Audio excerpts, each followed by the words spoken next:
ৰজা পৰীক্ষিত আৰু তক্ষক। অভিমন্যুৰ পুত্ৰ পৰীক্ষিত এজন ধৰ্মপৰায়ণ ৰজা আছিল। ৰজা হৈ পৰীক্ষিতে অতি সুন্দৰভাৱে ৰাজ্য শাসন কৰিছিল। ভাগৱতৰ কথা অনুসৰি ৰজা পৰীক্ষিতৰ শাসনকালতে কলিযুগৰ আগমন ঘটিছিল। এদিন ৰজা পৰীক্ষিত চিকাৰ কৰিবলৈ গৈ ধ্যানত মগ্ন হৈ বহি থকা শ্ৰমিক ঋষিৰ ডিঙিত এডাল মৃত সাপ আঁৰি থৈ আহিল। পিতাকৰ ডিঙিত এনেদৰে মৃত সাপ আঁৰি অপমান কৰা দেখি শ্ৰমিক ঋষিৰ পুত্ৰ শৃংগী ঋষিয়ে অভিশাপ দিলে যে তক্ষক নাগৰ দংশনত এনে দুষ্কৰ্ম কৰাজনৰ 7 দিনৰ পাছত মৃত্যু হ'ব। অভিশাপৰ কথা জানিব পাৰি ৰজা পৰীক্ষিতে পাপৰ প্ৰায়শ্চিত্তৰ বাবে গংগা নদীৰ পাৰত বহি ঈশ্বৰৰ আৰাধনা কৰিব ধৰিলে। 7 দিন পাছত পৰীক্ষিতৰ মৃত্যু হ'ব বুলি জানি অনেক ঋষি মুনি পৰীক্ষিতক দৰ্শন দিবলৈ আহিল। সেই ঋষিসকলৰ মাজৰে এজন আছিল বেদব্যাসৰ পুত্ৰ শুক মুনি, যিয়ে 7 দিন ধৰি পৰীক্ষিতৰ আগত শ্ৰীমদ ভাগৱতৰ অমৃত কথা কৈ শুনাইছিল। আজি আমি এই কথা ক'বলৈ লৈছোঁ যে 7 দিন ধৰি শ্ৰীমদ ভাগৱতৰ অমৃত কথা শুনি ৰজা পৰীক্ষিতে কি ফল লাভ কৰিলে। ইমানবোৰ ঋষি মুনিৰ মাজত বহি থকাৰ পাছতো তক্ষক নাগে ৰজা পৰীক্ষিতক কেনেকৈ দংশন কৰিব পাৰিলে। তক্ষক নাগ ৰজা পৰীক্ষিতৰ ওচৰলৈ কেনেকৈ আহিছিল। তক্ষক নাগৰ পৰা বাচিবলৈ ৰজা পৰীক্ষিতে কি উপায় কৰিছিল। আহকচোন আজি তক্ষক নাগে কেনেকৈ আহি ৰজা পৰীক্ষিতক দংশন কৰিছিল সেই কথাই জানো।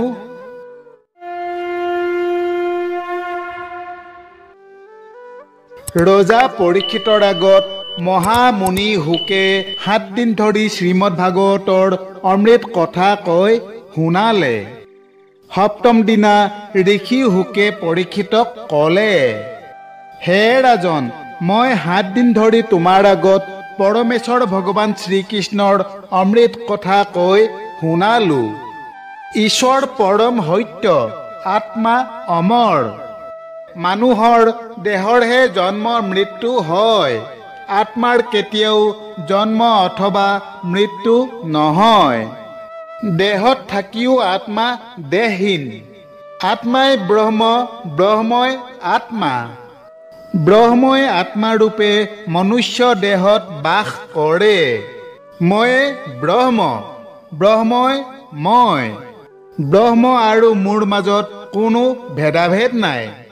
যি মনুষ্যে এই তত্ত্ব কথা বুজি পায় তেওঁৰ মনৰ সকলো মায়া মোহ দূৰ হয়।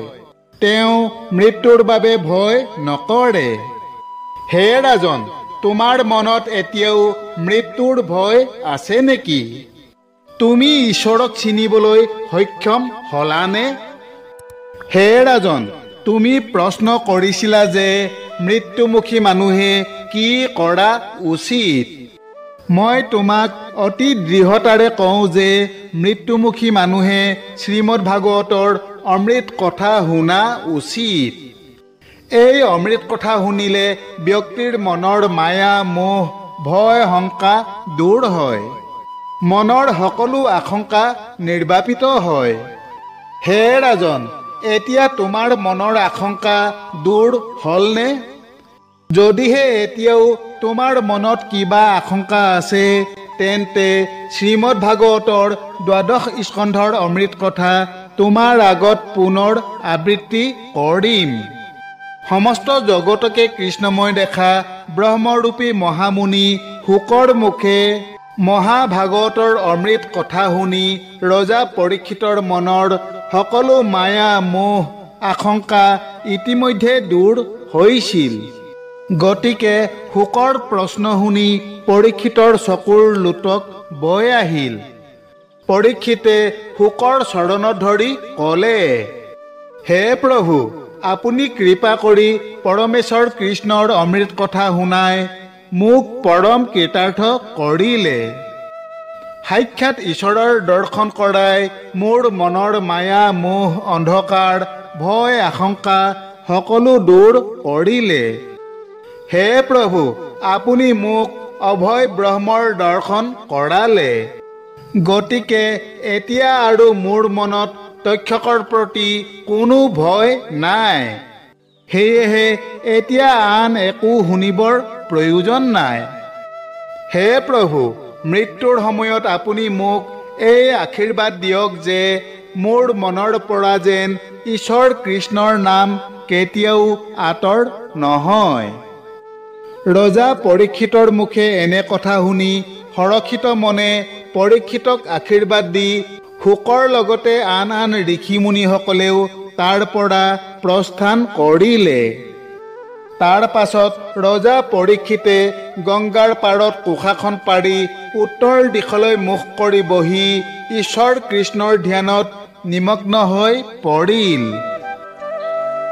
আনফালে শৃংগী ঋষিৰ অভিশাপৰ কথা জানি তক্ষক নাগে ৰজা পৰীক্ষিতক দংশন কৰিবলৈ আহিব ধৰিলে। তক্ষকে নিজৰ ৰূপ এৰি ব্ৰাহ্মণৰ বেশ ধাৰণ কৰি আহিছিল। আহি থাকোঁতে তক্ষকে পথত এজন ব্ৰাহ্মণক দেখা পালে, যিয়ে খৰধৰকৈ আগবাঢ়ি গৈ আছিল। তেতিয়া তক্ষকে সেই ব্ৰাহ্মণক সুধিলে, হে বিপ্ৰবৰ, আপুনি কোন হয়? ইমান খৰধৰকৈ আপুনি কলৈ যাব ধৰিছে? তক্ষকৰ প্ৰশ্ন শুনি সেই ব্ৰাহ্মণজনে ক'লে, হে বিপ্ৰবৰ, মই এজন দুখীয়া ব্ৰাহ্মণ। মোৰ নাম কশ্যপ। শুনিছোঁ ঋষিৰ অভিশাপত তক্ষকৰ দংশনত মহাৰাজ পৰীক্ষিতৰ মৃত্যু হ'ব। গতিকে মই মোৰ মন্ত্ৰৰ শক্তিৰে মহাৰাজৰ দেহৰ বিষ নাশ কৰি জীৱন ৰক্ষা কৰিবলৈ আহিছোঁ। মহাৰাজৰ জীৱন ৰক্ষা পৰিলে মোক নিশ্চয় বহুত ধন প্ৰদান কৰিব আৰু মোৰ দৰিদ্ৰতা দূৰ হ'ব। পিছে বিপ্ৰবৰ, আপুনিনো কোন হয়?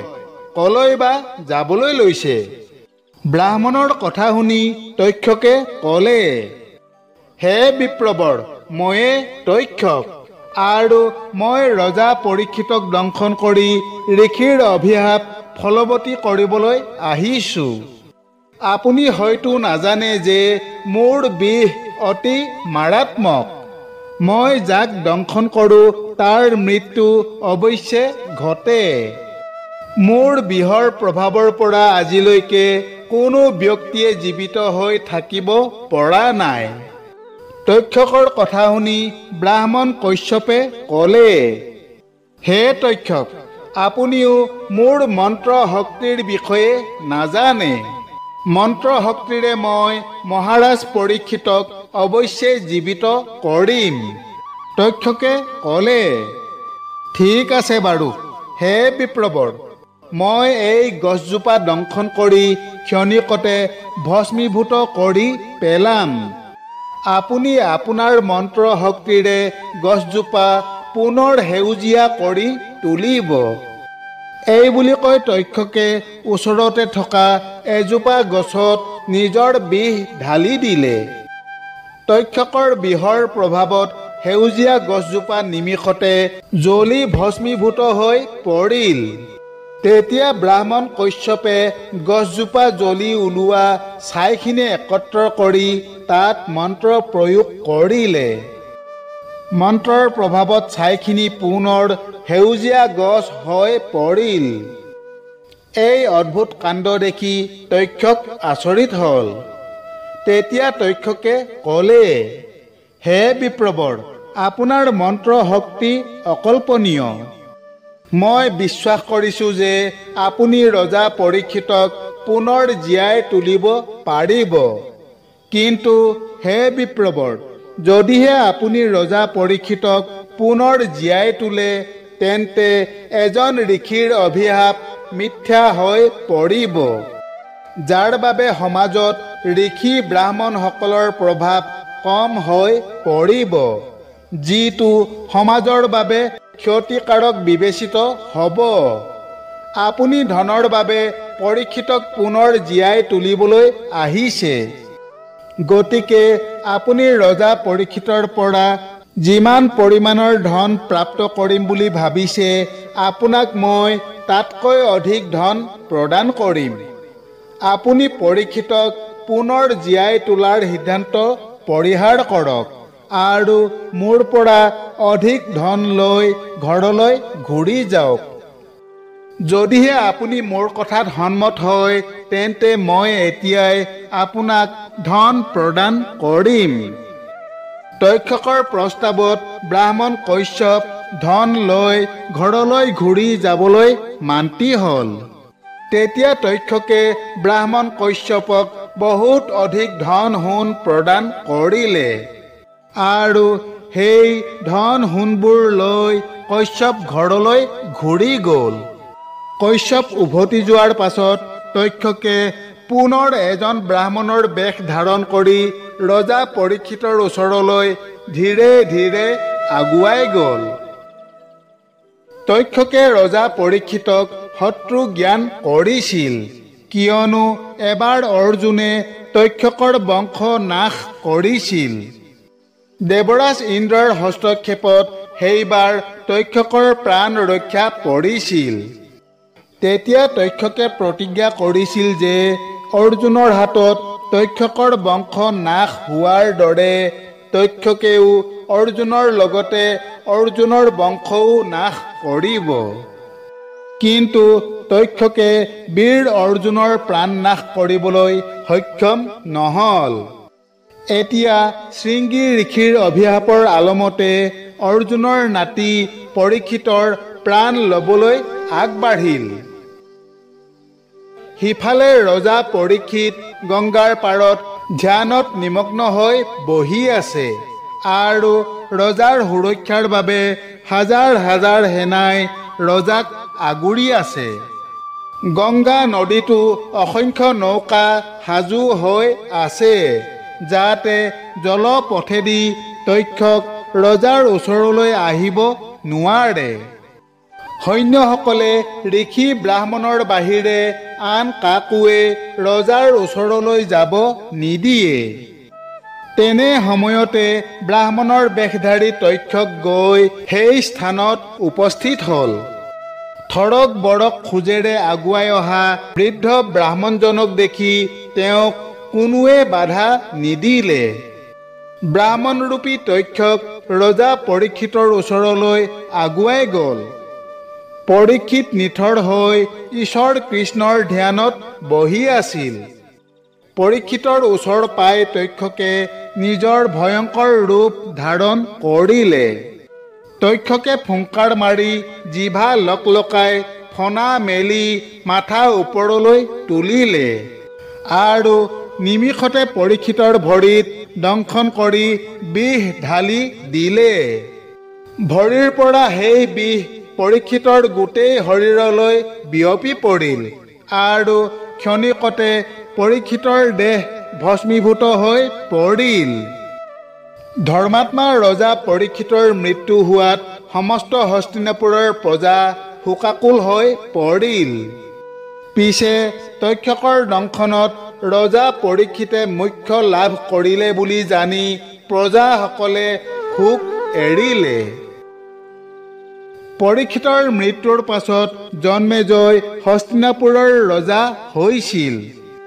পাছত এদিন এজন চোৰাংচোৱা আহি ৰজা জন্মেজয়ক ক'লে যে তক্ষকৰ বিষৰ পৰা ৰক্ষা কৰিবলৈ অহা ব্ৰাহ্মণজনক তক্ষকে ধন সোণ দি উভতাই পঠাইছিল।